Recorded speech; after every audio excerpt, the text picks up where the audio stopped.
Good and snug. Been in the trade for 15 years. A lot of guys I've heard say you don't need to prime it. I completely disagree. All right.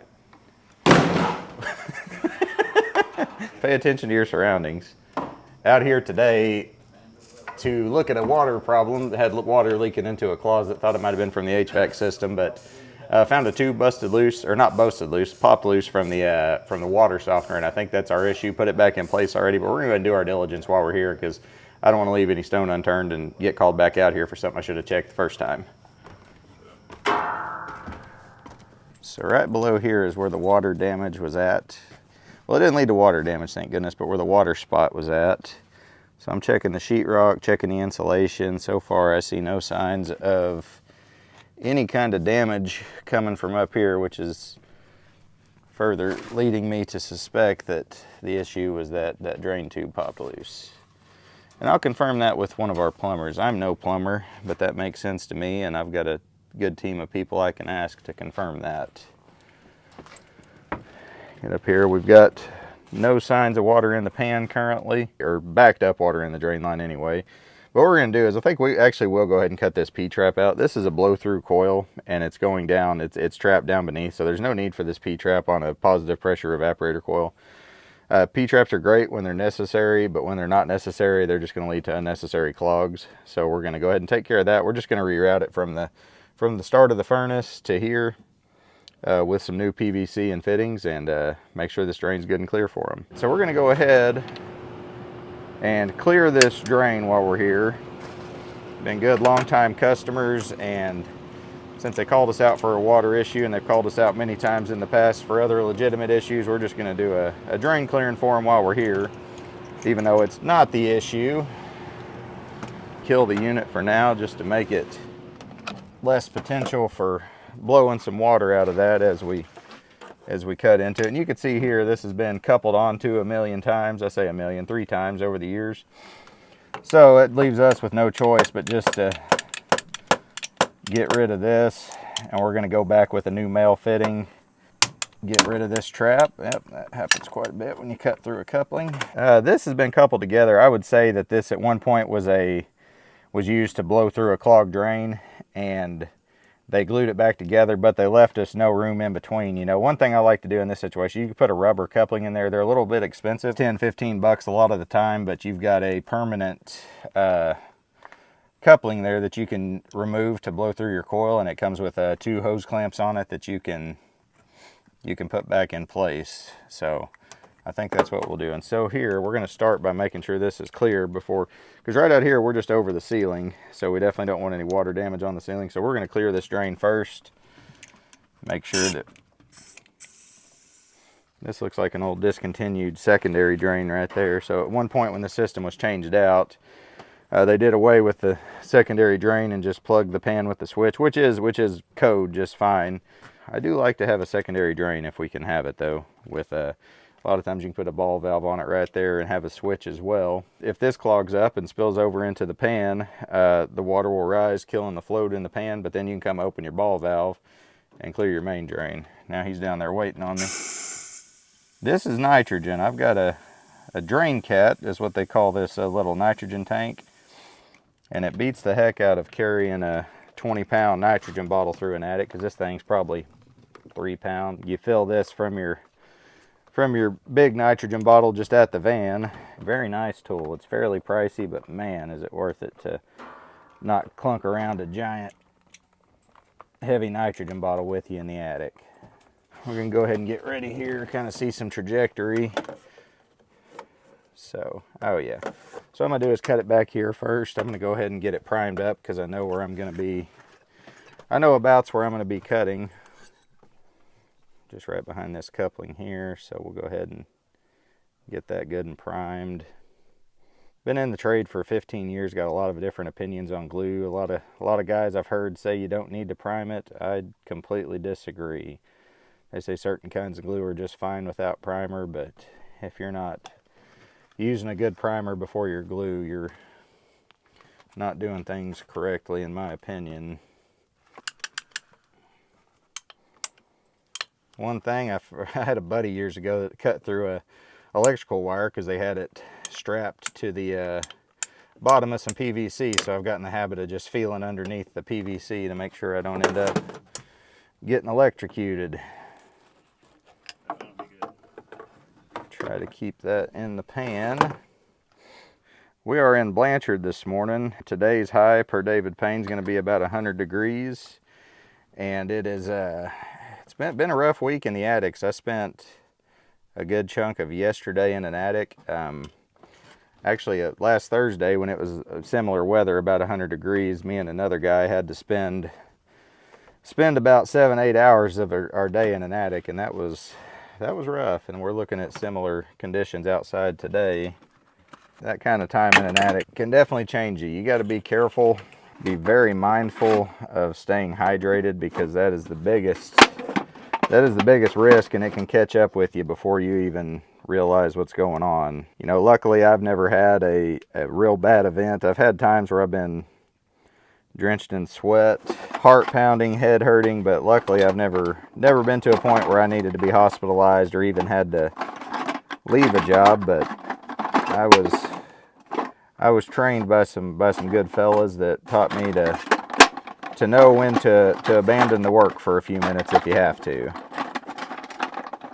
I've got one of our apprentices here with us today. He's turning out to be a really good hand. One thing I try to emphasize to any of the younger guys is to know your body well enough to know when you need to take a break, because the work will always be there, and we don't want a homeowner being uncomfortable any longer than they have to. But if we're at a point where we need to take an extra 15-30 minutes to breathe and get our bearings about us, that's only going to lead to better work. If you're working just in complete exhaustion, you can bet that your quality of work is not going to be quite as good as it would be if you were adequately hydrated and your body is at a healthy temperature. Just putting this male fitting in here. It's had an existing male fitting. They say only go to hand tight, and my hand tight, I can tell you right now, is going to lead to leaking. So I'm going to gently use some channel locks on that just to get it going the way it should be. The Santa bucket, I'm a sucker for the Christmas time popcorn, the cheddar, caramel, and butter mix, and I'm the guy that rips out the divider and lets them all three mix. So I've got about 3 of these buckets left over. So when this one's pretty well deteriorated. It's been used for, I think, 4 or 5 years now. So I've got my next one in line ready to go. I just need to screw a strap on it, put a little strap on it, get my fittings in there, which this bucket's kind of a mess right now, but I've never known a plumber or an HVAC guy that's fittings bucket is real clean. Now, they're organized on the truck, but when it comes to my bucket, it's just a bucket that stuff gets thrown in.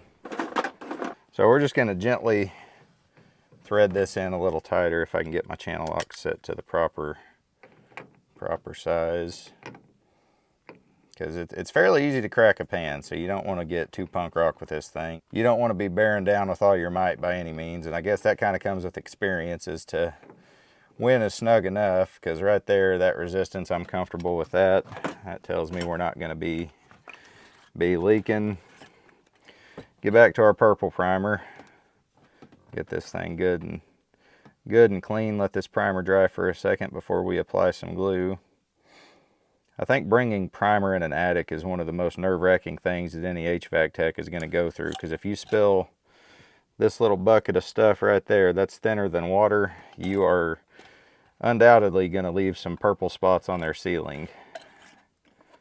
And that's why I'm grateful for this drain pan to hold all my stuff, because even if I knock it over in there, it would not damage the pan. It would just dye it purple in places, and there would be really no big damage done at that point. Want to make sure we keep a proper fall on this. Unfortunately, I'm going to have to go dang near all the way to the hub on this just to ensure fall on this drain. So I'm going to cut out most of this piece right here. And I think the random piece I grabbed off the truck was exactly the length I needed to finish this job here. We'll go back with some more primer. We will prime up the inside of our 45 here. I could probably use some tips from the plumbers on how to make my primer look prettier, because I don't think I've ever had a pretty prime job. Glue is getting low. Luckily, I've got a replacement bucket on the truck already. Put a little glue on this side. Right now I just want to make sure my trajectory is going to hit, so right there is about perfect. So I think I will go ahead and use this little piece here. Yeah, I think we're going to end up with just exactly what we needed. We'll dry that water off of that. Use our best practice here to make sure we're good and primed. And then here is the little rubber coupling I was talking about. So it's just, let me take that off to show you. Called a no-hub. I believe Fernco is the brand, so a lot of times they're called a Fernco. A lot of times they'll call them a no-hub. What I'm doing is I got my finger in there to feel. I can feel that I'm right there, right in the center of that sucker. So I get back here and let me loosen that, make it slide on a little bit easier. And we'll get here and I'm slid all the way up. I'll leave the screws where they're easily accessible for the next guy, whether that's me or whoever that may be. Give these things, I do never use a drill on these personally because I like to feel the tension. I don't want to risk snapping the PVC or snapping the hose clamp. So we got that good and snug. And now we have a good secure drain. These folks are longtime maintenance members, and things like this is what you get from Yarbrough & Sons. If we come out even to a problem that may not even be related to the HVAC system, we're going to make sure that we do our diligence to make sure our good customers stay up and running. But this Armaflex was all ate up on this first piece of copper here, and this is a piece I had on the van that just happened to be perfect length. So I'm gonna slide this over and get it nice and taped up before we're out of here as well. Typically, I would like to use some split back Armaflex. I unfortunately don't have any on the truck today, so I will line that up. Make sure I go nice and straight down the whole side of it. This Armaflex helps insulate the suction line, the cold line. You know, if you go out to your condenser and you notice that one line is sweating and cold, that's what this line is up here in the attic. And so by this, the biggest thing we're preventing is this line dripping and causing sealing damage. This Armaflex does help with the efficiency because it keeps that line insulated, but the biggest benefit for a small section like this, you probably wouldn't notice any hits in your efficiency, but you definitely could see some dripping on your sealing. And so we cut out a little ugly piece that wasn't really well sealed. Get this nice and taped up. Got the black gaffer's tape here.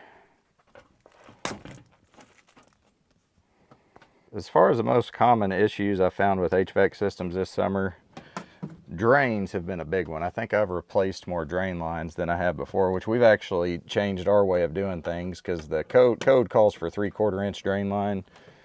But we have been installing 1 inch drain line anytime we get the chance, because especially in these new houses, you will find a lot of instances where you have a 60-70 foot drain line, and a lot of that drain unfortunately has to be ran fairly horizontally.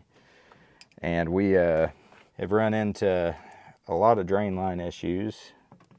Capacitors are always going to be up there as far as the most common issue that takes out a unit. Unfortunately, I think it's become a reality in the last 15 years since I've been doing this, is that capacitors don't have the shelf life that they used to, and that's nothing to do with the HVAC techs or the tradesmen, but a very common issue we run into. And of course, contactors are probably the second most frequently replaced part on an HVAC system. And then the homeowners who have been through refrigerant leaks understand the pain there. That is an issue that we have been running into for a long time. The 410A refrigerant that took over the industry is the main refrigerant, and somewhere around, it's been around since the late 90s in the field, but it really became the primary refrigerant in the late 2000s, early 2010s, and it runs such a higher pressure than the R22 did that we've always had the rusting issues on these coils. We've always had the condensation running over. You got dissimilar metals, aluminum up against copper. With condensation running down, it leads to rust, and the rust has always been there. But the R22, say on a hot day, your low side on your R22 is going to run about 75 psi, to where on a hot day, your low side of your 410A refrigerant is going to run 125, 130. So still an issue we run into quite a bit. And as techs, we end up catching the heat for it, having to break the bad news to the homeowners. But there's really not much we can do as technicians or tradesmen to reduce the risk of refrigerant leak. All right, well, come out today, there was a water spilling out from the garage closet. Thought it was an HVAC drain issue. Upon opening the closet, it looks like one of the tubes was knocked loose, a drain tube from the salt water softener. But while we were here, we want to go ahead and do our diligence and make sure there was nothing HVAC related. These folks are members, been with us for a good while, so we went ahead and just ensured that the drain was clear. It was already clear, but while we were at it, found that it had a P-trap on the coming off the evaporator coil, and an unnecessary one because it's trapped down low as well. So we just cut out about 1.5 feet of drain and ran that straight from the evaporator coil to the existing drain, and they're in good shape now.